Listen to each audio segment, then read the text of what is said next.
ہم اور آپ اچھی طریقے سے جانتے ہیں کہ ام عطیہ رضی اللہ تعالی عنہا کا کام کیا تھا؟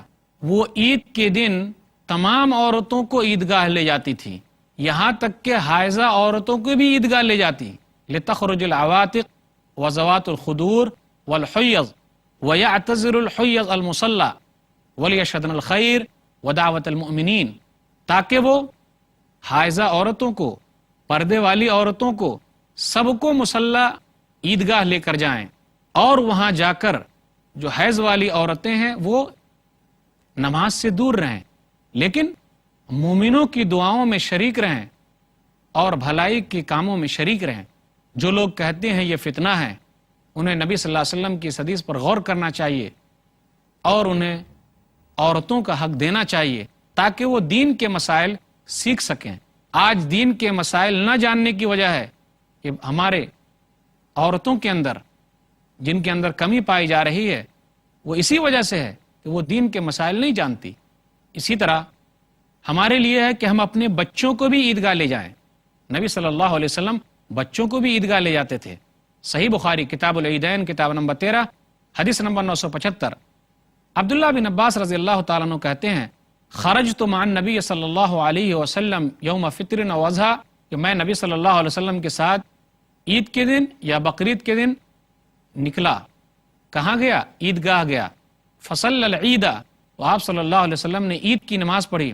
ثم خطبہ، پھر آپ نے خطبہ دیا۔ ثم اتى النساء، پھر آپ عورتوں کے پاس آئے۔ فوعظہن، عورتوں کو آپ نے نصیحت کی۔ وذکرہن، اور ان کو یاد دلایا۔ وامرہن بالصدقہ، اور عورتوں کو صدقہ و خیرات کرنے کا حکم دیا۔ اس حدیث سے کیا پتہ چلا؟ پتہ چلا عبداللہ بن عباس صغار صحابہ میں سے ہیں، چھوٹے صحابی میں سے ہیں، وہ بھی عیدگاہ پہنچے ہوئے ہیں اور نبی صلی اللہ علیہ وسلم کی اس بات کو یاد رکھے ہوئے ہیں۔ کہا کہ نبی صلی اللہ علیہ وسلم جب عیدگاہ پہنچے تو آپ نے عید کی نماز پڑھی، پھر آپ نے خطبہ دیا، پھر آپ عورتوں کے پاس گئے اور عورتوں کو آپ نے نصیحت کی۔ آج کہاں اس کا انتظام ہے؟ ان کو نصیحت کون کرے گا؟ نبی صلی اللہ علیہ وسلم عورتوں کو نصیحت کرتے تھے، تب عورتوں نے صدقہ و خیرات میں آگے بڑھ چڑھ کر حصہ لیا۔ اسی طرح جب آدمی عید کے لیے نکلے تو بہتر ہے کہ کچھ میٹھا کھا کے جائے، یہ عید کی نماز میں ہے، لیکن بقرعید کی نماز کے لیے ہے کہ جب واپس آئے تب کھائے، اور کچھ بھی کھا سکتا ہے۔ جابر بن عبداللہ رضی اللہ تعالیٰ عنہ بیان کرتے ہیں، صحیح بخاری کتاب العیدین کتاب نمبر 13 حدیث نمبر 953، کان رسول اللہ صلی اللہ علیہ وسلم لا یغدو یوم الفطر حتی یأکل تمرات، کہ رسول اللہ صلی اللہ علیہ وسلم عید کی نماز جب پڑھنے کے لیے جاتے تو چند کھجور کھا کے جاتے۔ وَيَأْكُلُهُنَّ وِطْرًا، اور وہ وطر کھجور کھاتے، مطلب جیسے 3، 5، 7، 9، تو نبی صلی اللہ علیہ وسلم کچھ میٹھا کھا کے جاتے تھے، اور بقرعید کے دن جب آتے تب کچھ کھاتے۔ سنن ترمذی کتاب الجمعہ کتاب نمبر 4 حدیث نمبر 542، کان النبی صلی اللہ علیہ وسلم لا یخرج یوم الفطر حتی یطعم ولا یطعم یوم الاضحیٰ حتی یصلی۔ ایک راوی کہتے ہیں کہ رسول اللہ صلی اللہ علیہ وسلم جب عید کی نماز کے لیے جاتے تو کچھ کھا کے جاتے، اور بقرعید کی نماز جب پڑھ کے آتے تب آپ کھاتے تھے۔ عید کے سلسلے میں یا بقرعید کے سلسلے میں ایک اہم مسئلہ یہ بھی ہے، اگر جمعہ کے دن عید کی نماز یا بقرعید کی نماز ہو تو اگر ہم عید کی نماز پڑھ لیے ہیں یا بقرعید کی نماز پڑھ لیے ہیں تو جمعہ کی نماز کے سلسلے میں ہمیں چھوٹ دی گئی ہے۔ سنن ابی داؤد کتاب الصلاۃ کتاب نمبر 2 حدیث نمبر 1070، نبی صلی اللہ علیہ وسلم نے کہا من شاء ان یصلی فلیصلی، جس آدمی نے عید کی نماز پڑھ لی ہے وہ جمعہ کی نماز پڑھنا چاہتا ہے تو پڑھ لے۔ سنن ابی داؤد کی ایک حدیث ہے کتاب الصلاۃ کتاب نمبر 2 حدیث نمبر 1073، قد اجتمع فی یومکم ھذا عیدان فمن شاء اجزاءہ من الجمعہ وانا مجمعون، کہ 2 عید آج کے دن جمع ہو گئی ہے، جمعہ سے عید کی نماز اس کے لیے کافی ہے، لیکن میں تو جمعہ کی نماز پڑھوں گا۔ عید کی نماز ہی جمعہ کے لیے کافی ہے، جمعہ کی نماز الگ سے پڑھنے کی ضرورت نہیں ہے، اس میں اختیار ہے۔ لیکن نبی صلی اللہ علیہ وسلم نے کہا کہ میں جمعہ کی نماز پڑھوں گا۔ عید کے دن روزہ رکھنا حرام ہے، ہم اور آپ عید کے دن روزہ نہیں رکھ سکتے، نبی صلی اللہ علیہ وسلم نے منع فرمایا ہے۔ ماں عائشہ رضی اللہ تعالیٰ عنہ کہتی ہیں، صحیح مسلم کتاب الصیام کتاب نمبر 13 حدیث نمبر 1140، نہا رسول اللہ صلی اللہ علیہ وسلم عن صومین یوم الفطر و یوم الاضحیٰ، کہ رسول اللہ صلی اللہ علیہ وسلم نے 2 دن روزہ رکھنے سے منع کیا ہے، روکا ہے، ایک عید کے دن کا روزہ اور ایک ہے بقرعید کے دن کا روزہ۔ اسی طرح ایام تشریق جو بقرعید کے بعد 3 دن کا اور وقت ہے، وہ کھانے پینے کے دن ہے، آدمی اس میں بھی روزہ نہ رکھے۔ نبی صلی اللہ علیہ وسلم نے ارشاد فرمایا، صحیح مسلم کتاب الصیام کتاب نمبر 13 حدیث نمبر 1141، ایام التشریق ایام اکل و شرب، کہ ایام تشریق کے ایام یہ کھانے پینے کے دن ہیں، آدمی اس میں روزہ نہ رکھے، یہ بہتر ہے اس کے لیے۔ عید کا دن خوشی کا دن ہے، آدمی جائز طریقے سے خوشی منا سکتا ہے، حرام کام نہ کرے۔ بہت سارے بدنصیب حضرات حرام کام کرتے ہیں، انہیں بچنا چاہیے۔ جائز کام کیے جا سکتے ہیں، جائز کھیل کود کیا جا سکتا ہے، دف وغیرہ بجائے جا سکتے ہیں، لیکن ڈھول بجانا، باجے گاجے کا اہتمام کرنا یہ صحیح نہیں ہے۔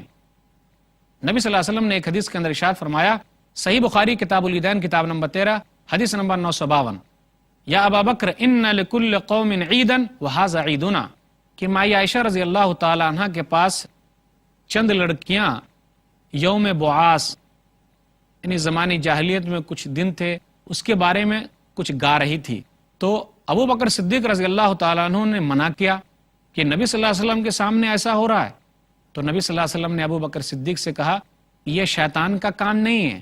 کہا، اے ابو بکر، ہر قوم کے لیے عید کا دن ہے اور آج ہماری عید کا دن ہے، تو جائز کھیل کود کیا جا سکتا ہے، جو حرام نہ ہو اسلام کے اندر، تو اس کے لیے گنجائش ہے۔ ہمیں اور آپ کو اس سے رکنا نہیں چاہیے، منع نہیں کرنا چاہیے، لیکن حرام کام نہ ہو۔ عید کے دن جب ہم اور آپ عیدگاہ گئے ہوئے ہیں تو وہاں کوئی نہ اذان ہے نہ اقامت ہے، پہلے عید کی نماز ادا کرنی ہے اور وہ 2 رکعت ہے، پھر اس کے بعد امام خطبہ دے گا، اس کے بعد نماز ختم ہو جائے گی۔ عید کے دن یا بقرعید کے دن نبی صلی اللہ علیہ وسلم سورہ قاف اور سورہ قمر بھی پڑھتے، پہلی رکعت میں سورہ قاف اور دوسری رکعت میں سورہ قمر۔ اسی طرح یہ بھی ثابت ہے کہ پہلی رکعت میں سبح اسم ربک الاعلی اور دوسری رکعت میں هل اتاک حدیث الغاشیہ۔ اسی طرح ایک اہم بات یہ بھی ہے، نبی صلی اللہ علیہ وسلم سے عید کی تکبیرات ثابت نہیں ہیں۔ عبداللہ بن عمر رضی اللہ تعالیٰ عنہ عید کے دن صبح عید کی تکبیر بیان کرتے، عبداللہ بن عمر رضی اللہ تعالیٰ عنہ عید کی صبح تکبیرات کہتے، حضرت علی رضی اللہ تعالیٰ عنہ سے اور عبداللہ بن مسعود رضی اللہ تعالیٰ عنہ سے تکبیرات ثابت ہیں۔ مصنف ابن ابی شیبہ جلد نمبر 1 صفحہ نمبر 490 حدیث نمبر 5652، اللہ اکبر لا الہ الا اللہ واللہ اکبر وللہ الحمد، یہ حضرت علی رضی اللہ تعالیٰ عنہ اور عبداللہ بن مسعود رضی اللہ تعالیٰ عنہ پڑھا کرتے تھے۔ اسی طرح اگر کسی آدمی کی عید کی نماز چھوٹ جائے تو وہ کیا کرے؟ صحیح بخاری کتاب العیدین کتاب نمبر 13 باب اذا فاتہ العید یصلی رکعتین، عطا نے کہا اذا فاتہ العید صلی رکعتین، عطا نے کہا اگر کسی آدمی کی عید کی نماز چھوٹ جائے تو اسے چاہیے کہ 2 رکعت نماز پڑھ لے۔ عید اور بقرعید کے سلسلے میں یہ بھی ہے کہ ہم راستہ بدل کے آئے جائیں۔ صحیح بخاری کتاب العیدین کتاب نمبر 13 حدیث نمبر 986، کان نبی صلی اللہ علیہ وسلم اذا کان یوم عید خالف الطریق، کہ رسول اللہ صلی اللہ علیہ وسلم عید کے دن راستہ بدل کے آتے جاتے تھے، یعنی جس راستے سے جاتے تو دوسرے راستے سے آتے۔ عید کے دن جب ہم ایک دوسرے سے ملیں تو یہ جملہ کہیں تقبل اللہ منا ومنک، بیہقی جلد نمبر 3 صفحہ نمبر 319، تقبل اللہ منا ومنک، اللہ ہم سے اور آپ سے قبول کرے۔ تو بقرعید اور عید میں گلے ملنا اس طریقے سے مناہیت تو نہیں آئی ہے، لیکن آدمی کو چاہیے کہ یہ جملہ ضرور کہے تقبل اللہ منا ومنک، اللہ ہم سے اور آپ سے قبول کرے۔ عید کے تعلق سے یہ چند باتیں تھیں۔ اللہ تعالیٰ سے دعا ہے کہ اللہ تعالیٰ ہم لوگوں کو کتاب و سنت کے اعتبار سے عید منانے کی توفیق دے۔ آمین وآخر دعوانا الحمدللہ رب العالمین وصلی اللہ علی نبینا محمد وآلہ وصحبہ اجمعین، والسلام علیکم ورحمۃ اللہ وبرکاتہ۔